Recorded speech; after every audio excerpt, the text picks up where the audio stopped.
Hello everyone मोर YouTube चेनेलर अन्य এটা mini व्लगলৈ আপোনালোকক স্বাগতম জনাইছো। আজি আমি যাব ওলাইছো জুবিনদাৰ শেষৰ ছবি ৰৈ ৰৈ বিনালে চাবলৈ। মনটো ভালো লাগি আছে বেয়াও লাগি আছে। ভাল এইকাৰণে লাগিছে যে তেখেতৰ ইমান বছৰ হেপাহৰ ছবিখনে মুক্তি পালে আৰু বেয়া লাগিছে আমি তেখেতৰ নতুন গান নতুন সিনেমা আমি আৰু চাব নেপাওঁ, নতুন গান শুনিব নেপাওঁ। আৰু আমি মলত গৈ যেহেতু 1 ঘণ্টামানৰ আগতে পালোগৈ সেইকাৰণে ভাবিলোঁ অলপ ফুৰি মেলি লওঁ।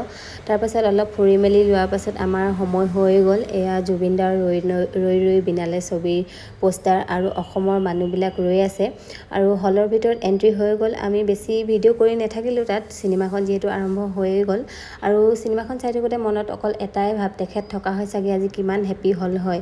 আৰু চাই মেলি হৈয়ে গ'ল, যিহেতু বহুত ৰাতি হৈ গ'ল সেইকাৰণে দোকানবোৰ প্ৰায়ভাগ বন্ধই হৈ গ'ল আৰু আমি বেছি দেৰি কৰি নাথাকিলোঁ, ঘৰলৈ বুলি আহি দিলোঁ। আৰু ইয়াৰ ৰাতিৰ মুম্বাইৰ ভিউটো অলপ দেখাই দিছোঁ। আৰু আপোনালোকে যোনে যোনে চিনেমাখন চোৱা নাই চাবগৈ, বহুত ভাল লাগিল। আজিলৈ আহিছোঁ, বাই।